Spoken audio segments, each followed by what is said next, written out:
दोस्तों नमस्कार, jetty news में आपका स्वागत है। पिछले कुछ महीनों से उत्तर प्रदेश हो, मध्य प्रदेश हो, गुजरात हो, उत्तराखंड हो और दिल्ली हो, बुलडोजर पॉलिटिक्स काफी हावी रही है और चुनाव में भी बुलडोजर बाबा को काफी मार्केटिंग किया गया। बुलडोजर बाबा ऐसे गाने भी चले। इसी मुद्दे पे हमारे साथ बातचीत करने के लिए मौजूद हैं महर्षि विद्या मंदिर के प्रोफेसर रह चुके रविशंकर श्रीवास्तव जी। इनसे हम बात करेंगे। लगातार चैनलों पे चल रहे हैं बुलडोजर, ज्ञानवापी और अन्य कई मुद्दे जो लगातार आप सब पे जहन में होंगे और आप सब देख भी रहे होंगे। सर बहुत स्वागत है आपका।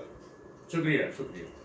सर सबसे पहले तो ये हम आपसे बात करना चाहें, बुलडोजर छाया हुआ है पिछले अगर 2-4 महीनों की बात की जाए। बुलडोजर हर जगह, दिल्ली हो, मध्य प्रदेश हो, कहीं हो कोई मामा बुलडोजर चला रहे हैं, कोई बाबा बुलडोजर चला रहे हैं। तो ये हो क्या रहा है? सर्वप्रथम तो मैं जेटी न्यूज़ का शुक्रिया अदा करना चाहता हूँ कि आपने मुझे एक अपॉर्चुनिटी दी कि मैं अपना व्यूज़ अपने रख सकूँ आपके सामने और मेरी जो विचार है वो जनता तक पहुँचे, और उसके लिए आपका बहुत बहुत शुक्रिया। धन्यवाद सर, धन्यवाद। देखिए, ये बुलडोज़र की शुरुआत कहाँ से हुई? बुलडोज़र की शुरुआत उत्तर प्रदेश में उन व्यक्तियों, उन समूहों, उन खासकर अपराधियों के विरुद्ध शुरुआत हुई जिन पर अब तक कोई हाथ डालने से डरता था। अपराधी अपराध होता है, अपराधी ही अपराध करता है। अपराधी की कोई ना जात होती है, ना कोई धर्म होता है। अपराधी तो एक अपराध की श्रेणी में आता है। अब जिसने कोई अपराध किया जो कानून की दृष्टि में उचित नहीं है, उसने उन अपराधों के को स्रोत बना करके धन, अथाह धन अर्जित किया। वो धन आखिर था किसका? समाज का ही पैसा था। उस समाज के पैसे से उन्होंने कितने अनैतिक अनाचार कार्यों से कर करके किया।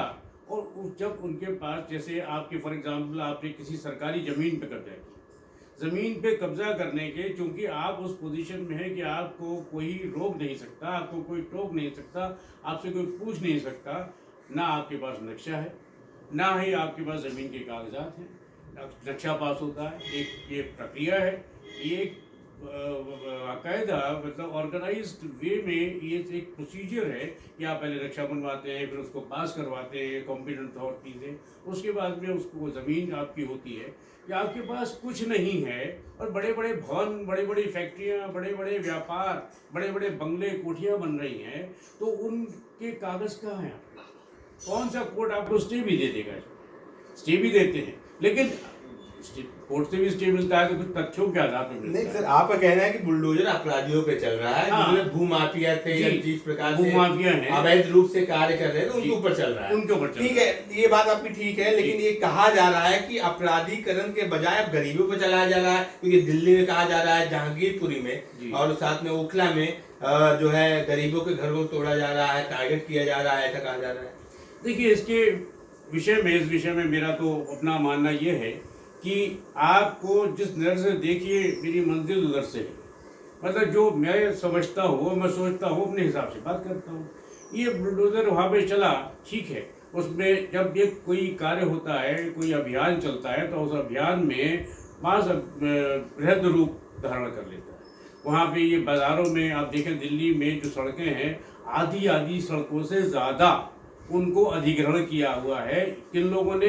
ये जो अनधिकृत उन्होंने स्ट्रक्चर बना दिए, अनधिकृत रूप से सड़क घेर ली, रास्ता निकलने का बचा ही नहीं। 60-60 फीट की सड़कों में 20-20, 15-15 फीट जगह बची निकलने की, और उन्होंने बाकी दोनों तरफ से अधिग्रहण है। तो यदि आपके पास कोई उसको कहने वाला नहीं था। नहीं सर, एमसीडी की बात करते हैं। एमसीडी की बात करते हैं। दिल्ली में 15 साल 10 साल से एमसीडी है। हाँ। बीजेपी के जो है एमसीडी है, मेयर बीजेपी का है। अब ये विपक्ष आरोप लगा रहा है कि इनको 15 साल 10 साल याद नहीं आया, अब इनको याद आ रहा है कि जो मतलब अवैध रूप से ये है, पहले क्यों नहीं याद आया? और अब चल रहे हैं जहाँ मुस्लिम ज्यादा है वहाँ पे चलाए जा रहे हैं। ये कहना गलत है कि जहाँ मुस्लिम ज़्यादा है या विशेष समुदाय के लोग ज़्यादा हैं वहाँ चलाया जा रहा है, ऐसा नहीं। यदि आप देखेंगे, दिल्ली जो नगर निगम का जो उन्होंने एनडीएमसी का जो एक कार्यक्रम है, उन्होंने जो इटिनरी जो प्रसारित की है कि उन्होंने सारे क्षेत्र उसमें हिंदू भी आते हैं, उसमें मुस्लिम भी आते हैं, उसमें और भी समुदाय के लोग आते हैं, सबकी दुकानें हैं। लेकिन कुछ एरिया ऐसे हैं जहाँ पे उन लोगों का ध्रुवीकरण है।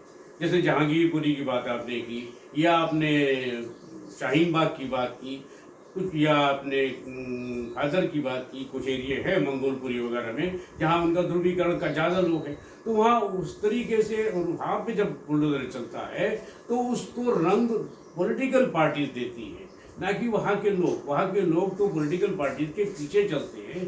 कुछ लोग उसको एक अवसर के रूप में देखते हैं कि कैसे मैं इस अवसर में इसको अवरोध उत्पन्न करके उन लोगों का साथ खड़े होकर के पॉलिटिकल माइलेज को डिराइव कर सकते। अच्छा। लेकिन इसके साथ साथ एक चीज़ और है कि उसमें जब ये ड्राइव चलती है तो उनके पास भी पहले नोटिस भेजा जा चुका होता है कि आपका जो ये इलीगल या अनधिकृत रूप से जो आपने ये स्ट्रक्चर बनाया है, ये लगाया है, तो उसको आप हटा लें।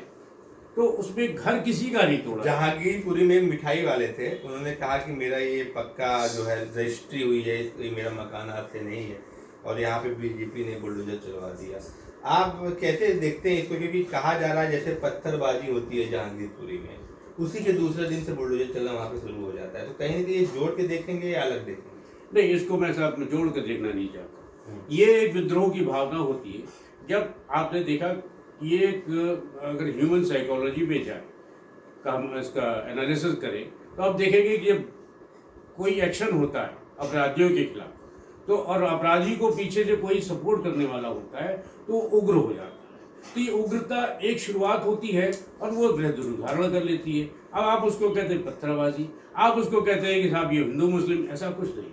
लेकिन हाँ, इसको लोग बना देते हैं। इसको लोग जितनी विष भर सकते हैं, जितनी वैमनस्यता क्रिएट कर सकते हैं, ये पॉलिटिकल पार्टी और वेस्टेड इंटरेस्ट लोगों का होता है। वो इस चीज़ को करने में मजबूर होता है। कुछ विधायक थे दिल्ली के, वो आगे धरने में बैठ गए सब कि मैंने अपना हटवा दिया। इसका मतलब था हटवा दिया नहीं, अमानुल्लाह खान आम आदमी पार्टी के विधायक हैं लुकला से, उनका सीधे आरोप था कि बीजेपी जो है एमसीडी का उपयोग करके मुसलमानों को डराने का काम कर रही है। ओखला में मुस्लिम ज्यादा हैं, इसलिए बीजेपी वहां बुलडोजर भेज रही है। अगर बुलडोजर आएगा तो मैं जेल जाऊंगा।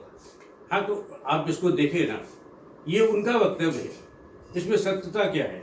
सत्यता तो यही है कि एक ड्राइव के तहत, एक प्रोग्राम के तहत पूरे दिल्ली में जो अनधिकृत है, यानी कि जब आप उठे, मतलब जब जो चल रहा है सब चल रहा है, अगर उसके अगेंस्ट में कभी एक्शन लेंगे तो ये उसको उससे जोड़ दिया जाए, ये भी कहाँ तक सही है? अच्छा, कभी जब देखिए, जब जागो तभी सवेरा। कभी तो जब एनडीएमसी ने देखा दिल्ली की पॉपुलेशन बढ़ रही है, उसमें अनधिकृत लोग और लोग भी आकर के उसमें घुस गए हैं और कब्जा किए जा रहे हैं, तो कोई ना कहीं कभी ना कभी कुछ ना कुछ एक्शन तो होना है और होगा। अब लेकिन इस वक्त हो रहा है, इस अवसर पे हो रहा है, क्योंकि माहौल ऐसा है। तो उसको ये लोग उसको लिंक करने से, उसको जोड़ने से समझते हैं कि इसमें हमको पॉलिटिकल माइलेज मिलेगा और हम हाईलाइट होंगे। तो इस उद्देश्य से भी हो सकता है। लेकिन हाँ, एक चीज़ ज़रूर है, जब चना पिसता है, जब गेहूँ पिसता है, तो कुछ घुन भी पिसता है। ज़रूर हो सकता है कि दो चार गलत भी हो उसमें आ जाते हैं, लेकिन इसके लिए भी उनको चाहिए, इसमें एक प्रक्रिया को सरल, मैं तो समझता हूँ कि साइंटिफिक मेथड है, बहुत उसको तरीका कर सकते हैं। आपके पास पूरी रिकॉर्डिंग है, पूरे आपके पास डाटा है, डिजिटल डाटा है, फिजिकल डाटा है, मेटाफिजिकल, हर तरीके का डाटा है आपके। उस डाटा से आप संबंधित उसको फोटो भेजिए कि आपका यह अनधिकृत ये तोड़ा जाए। अच्छा, या आपने, तो अगर ऐसा हो जाए तो आपके पास भी कहने को हो जाएगा कि मेरे पास हमने ये दिखा, अब उनको नोटिस दिया। ये सब करने की प्रक्रिया कितनी लगती है? आपके पास संसाधन है, आपके पास इंफ्रास्ट्रक्चर है, आपके पास गैजेट्स है, आपके पास सब चीज़ है। अच्छा, इसी में मैं एक प्रश्न और जोड़ना चाहूँगा। जो है राघव चड्ढा हैं, आम आदमी पार्टी प्रवक्ता हैं, उनका सीधे आरोप है बीजेपी तो रोहिंग्या और बांग्लादेशी को बसाती है। आज दिल्ली में रोहिंग्या बांग्लादेशी की संख्या सबसे ज़्यादा है और बीजेपी उसके ऊपर कुछ नहीं करती, और जो यहाँ के निवासी उनके ऊपर कार्रवाई करती है। देखिए, ये तो एक ऐसा मुद्दा है जिसका ना कोई सर है ना कोई पैर। रोहिंग्या को बांग्लादेशियों को बसाने के लिए बात कर रहे हैं, बीजेपी बसाने की बात कर रही है। एक ज़माना आपको भारत ममता जो बनर्जी ने पार्लियामेंट में कहा था कि हम बांग्लादेशियों को घुसने नहीं देंगे, वही ममता बनर्जी आज बांग्लादेशियों को और रोहिंग्याओं को ना ही घुसने दे रही है, न बसा रही हैं, बल्कि विभिन्न प्रदेशों में उनको स्पॉन्सर कर करके भेज रही है। स्पॉन्सर कर रही है। जी, वहाँ से बाकायदा लोग आते हैं, अंदर घुसते हैं, उनको फैसिलिटेट किया जाता है कि आप यहाँ जाएंगे, वहाँ जाके उनको फैसिलिटेटर मिलता है, फैसिलिटेटर उनका डॉक्यूमेंटेशन करवाता है और डॉक्यूमेंटेशन करवाने के बाद में उनको इसी तरीके से कहीं पे रहने की जगह दी जाती है। उस जगह को धीरे धीरे बढ़ा करके लोग कब्जा कर लेते हैं। तो इसका कोई समाधान है जिसमें कहाँ बीजेपी आ गई? एक तो भाई हिंदुस्तान तो एक ऐसा कंट्री है जहाँ पे अपनी दुनिया की सबसे ज़्यादा पॉपुलेशन है। मैं तो कहता हूँ जो सबसे ज़्यादा पॉपुलेशन है उसके बावजूद भी बाहर से लोग यहाँ आते हैं। 51 मुस्लिम देश है सर ओपेक के, उन देशों में क्यों नहीं जाते? हमें बताइए आप, मेरा आपसे पूछ रहा हूँ कि उन देशों में क्यों नहीं जाते? सब देशों में वहाँ किसी की एंट्री नहीं, सिर्फ हिंदुस्तान ही है जहाँ एंट्री है और एंट्री देने के बाद में उसको संभालने वाले लोग। जो आप तो कह रहे हैं ये कि मेरा मुद्दा तो मानना ये है कि इसके लिए ये भारत तो बहुत बड़ी धर्मशाला है। नहीं, इसी पे मैं आपसे पूछना चाहूंगा क्योंकि आपने कहा ना 56 से ऊपर जो कंट्री है जहाँ मुस्लिम कंट्री है जहाँ पे क्यों नहीं जाते। हाँ। तो कहा जाता है, कोर्ट में भी कहा गया, रोहिंग्याओं को मानवीय आधार पे जो शरण दीजिए, वो कहाँ जाएंगे, समुद्र में घूम रहे हैं। मानवीय आधार का जो पहलू एक रखा जाता है कि मानवीय आधार, तो भारत कहते हैं कि एक बहुत उदार देश है, कितना ये उदारता हावी हो जाएगी एक दिन भारत पे? देखिए, आप मानवीय आधार की बात करते हैं तो मानवीय आधार या मानवता, जिसको ह्यूमिलिटी कहते हैं, ह्यूमैनिटी कहते हैं, क्या हिंदुस्तान में एग्जिस्ट करती है? This is the word of English humanity. It exist everywhere, predominantly available in every country. वहाँ नहीं है क्या?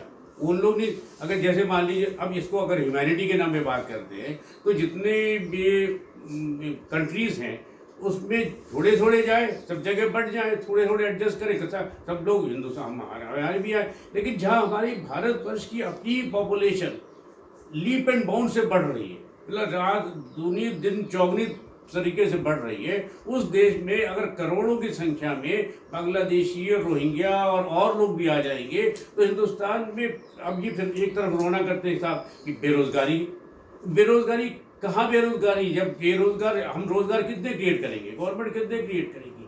कितने? आप सोचिए कि हिंदुस्तान में बेरोजगार क्रिएट होते हैं, वो उतने ज़्यादा फिर अनरजिस्टर्ड लोग अनलिमिटेड संख्या में आते हैं तो रोजगार कहाँ से मिलेगा?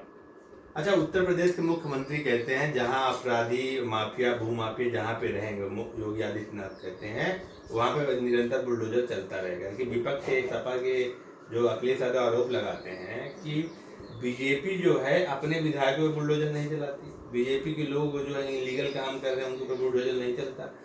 अजय मिश्रा टेनी के जो है जो बेटे हैं उनके ऊपर बुलडोजर नहीं चलता, उनके ऊपर आरोप तय हो गए हैं। क्यों नहीं चलता?